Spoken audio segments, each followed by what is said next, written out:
안녕하세요, 여러분. 오늘은 행복의 의미와 기준이라는 주제로 원격 수업을 준비해 보았습니다. 갑작스레 전환된 것이라 당황스럽겠지만 열심히 공부해 봅시다. 그럼 지금부터 출발할게요.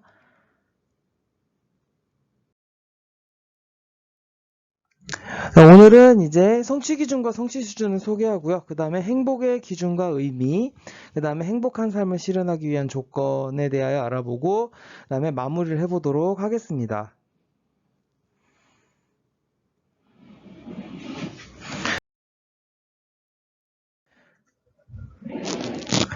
자, 먼저 성취 기준에 대해 소개해 보겠습니다. 이제 여러분 성취 기준을 잘 알고 있으면은 우리 이번 시간에서 중요한 게 무엇인지를 알 수가 있어요.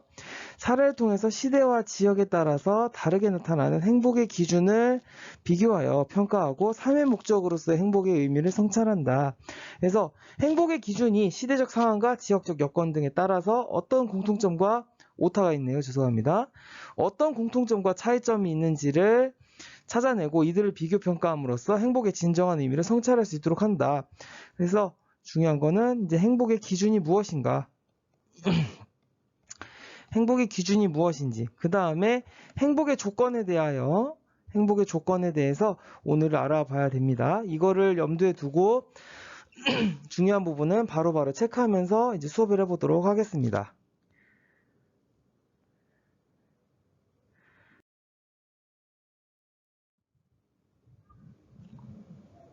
자, 행복의 기준과 의미. 근데 이 행복이라는 것이 시대에 따라서 기준이 다를 수가 있습니다. 어떻게 달라지느냐? 일단 우리가 여러분 한국사 시간에 아마 배웠을 텐데 선사 시대의 경우에는요. 이때는 생존이 목적이에요. 생존이 목적이라서 여러분이 구석기 시대에는 뭐 무리를 지어서 이동 생활을 하면서 식량을 채집하였다고 하면 또 신석기 시대는 농경과 목축을 했었죠. 근데 그렇게 해가지고 식량을 얻는 것이 목적이었던 거죠. 일단 내가 먹고 살아야 되니까. 그래서 이 시기의 행복은 우연한 기회, 운 좋게 나에게 주어진 것. 그러니까 이때 행복은 행운이랑 똑같은 존재입니다. 행운과 똑같은 존재예요. 중세시대, 우리 역사에서는 중세시대를 딱 잘라 접하기가 어렵지만 유럽의 경우는 중세시대가 딱 들어있죠. 신앙을 통해서 절대자에게 귀의하는 것이 목적입니다. 그 다음에 군주에게 동치에 복종하는 것. 이때는 이 유럽의 경우는 모든 삶의 기준이 기독교에 맞춰져 있었기 때문에 신에게서 벗어난다는 것은 살 수 없다는 건 의미와 똑같은 뜻이에요.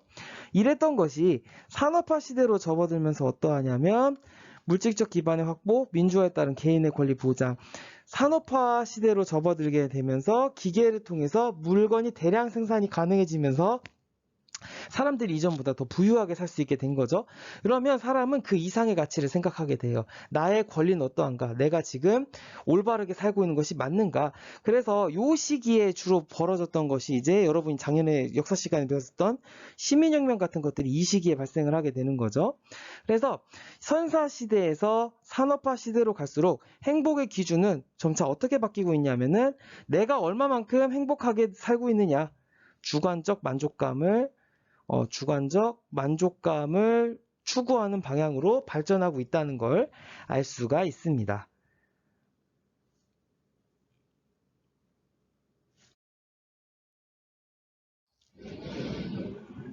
근데 이게 행복의 기준은 지역에 따라 또 달라질 수가 있습니다.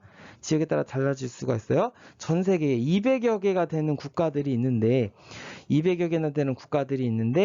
이 정치 경제적으로 열악한 국가들의 경우는 여러분이 제가 대면 수업했을 때 원격 모가디슈 얘기를 했었을 텐데요.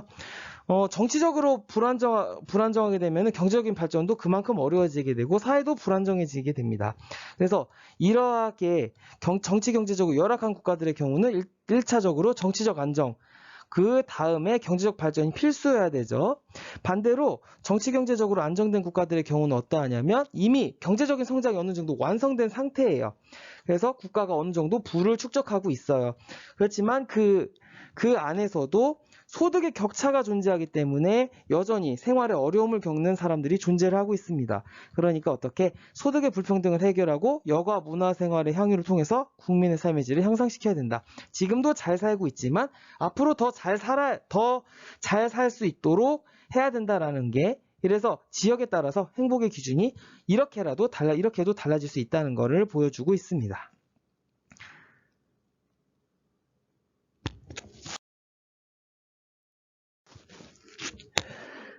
이제 우리가 여러분 행복을 위해서는 일단 두 가지 조건들이 모두 충족이 되어야 됩니다. 물질적인 조건과 정신적 만족감, 의식주, 경제적, 사회적 지위가 뒷받침이 되는 물질적 조건이 있어야 되고요. 우리가 사고 싶은 것을 사려면 어느 정도의 돈이 있어야 되죠. 돈을 모으든 아니면 부모님에게 얻든 이렇게 해가지고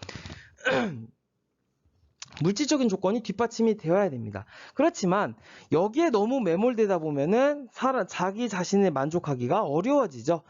그래서 요 두 가지가 물질적 조건과 정신적 만족감 둘 다 모두 균형을 이루어야 됩니다. 균형을 갖추어야 진정한 행복을 누릴 수가 있다.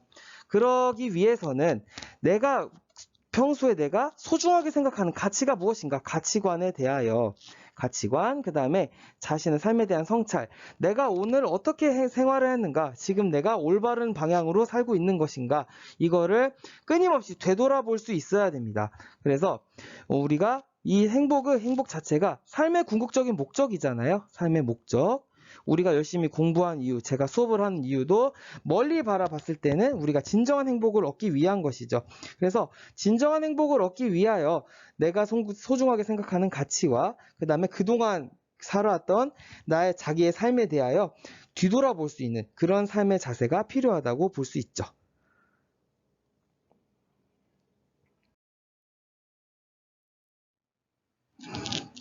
그래서 행복한 삶을 실현하기 위한 조건으로는 총 4가지가 있습니다.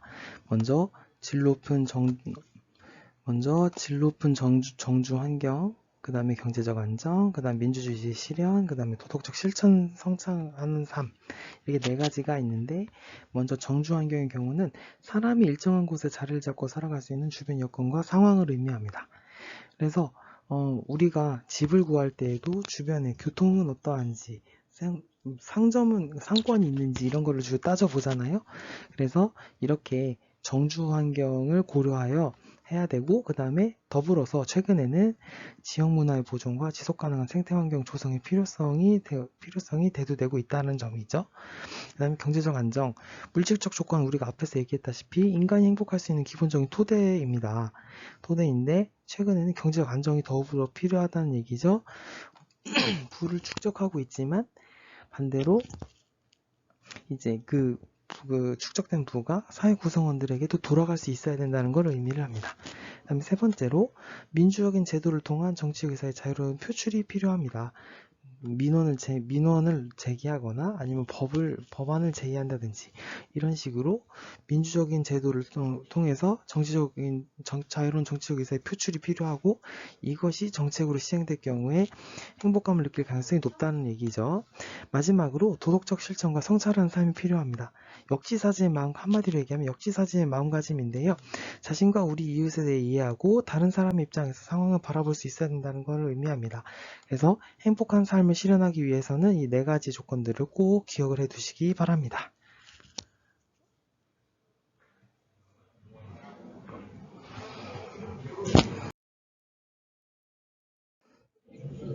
자, 우리는 이제 오늘 시대에 따른 행복의 기준과 지역에 따른 행복의 기준, 그 다음에 행복의 조건들에 대해서 알아봤습니다.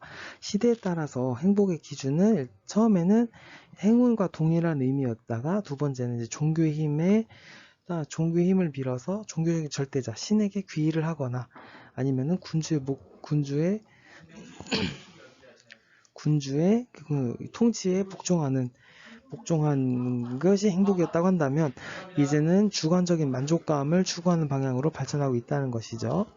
그 다음에 지역에 따른 행복의 기준으로는 이제 정치 경제적으로 열악한 국가의 경우는 정치적 안정과 경제적 발전이 필수고요. 경제적 발전이 필수가 되어야 되고요. 그 다음에 반대로 정치 경제적으로 안정된 나라의 경우는 삶의 질을 향상시키는 것이 필요하다는 점이죠. 삶의 질을 향상시키는 것이 필요하다는 거. 그래서 지역에 따라서도 이렇게 행복의 기준이 달라질 수 있다는 것이죠.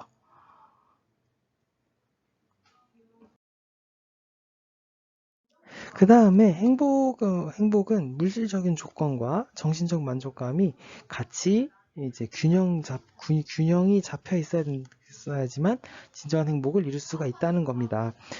물질적 조건이 어느 정도 뒷받침되어야 되고 그로 인해서 정신적 만족감도 어느 정도 충족이 되어야 된다는 얘기죠. 이거는 우리가 여러분이 진로라든지 직업을 결정할 때에도 상당히 중요한 요소이니까 꼭 통합사회 교과 내용이 아니더라도 여러분이 앞으로 인생을 살아가면서 꼭 챙겨야 될 부분이라고 볼 수 있겠죠. 그 다음에 마지막으로 행복한 삶을 살기 위한 조건으로는 질 높은 정주환경, 경제적인 안정, 민주주의의 실현, 그 다음에 도덕적 실천과 성찰하는 삶, 이렇게 4가지 요소를 고려해야 된다는 겁니다. 고려해야 된다는 점 꼭 기억을 해 두시기 바랍니다.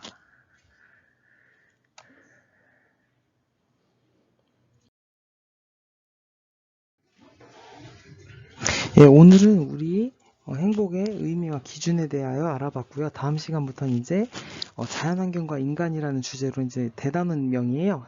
자연환경과 인간이라는 주제로 계속해서 수업을 해보도록 하겠습니다. 이번 아마 지리 파트라 아마 여러분 이제 흥미롭게 볼 수 있을 거라 생각을 합니다. 오늘도 고생하셨고요. 오늘 배운 내용 꼭 복습하는 거 잊지 마시고 오늘은 이것으로 마치도록 하겠습니다. 여러분 고생하셨습니다.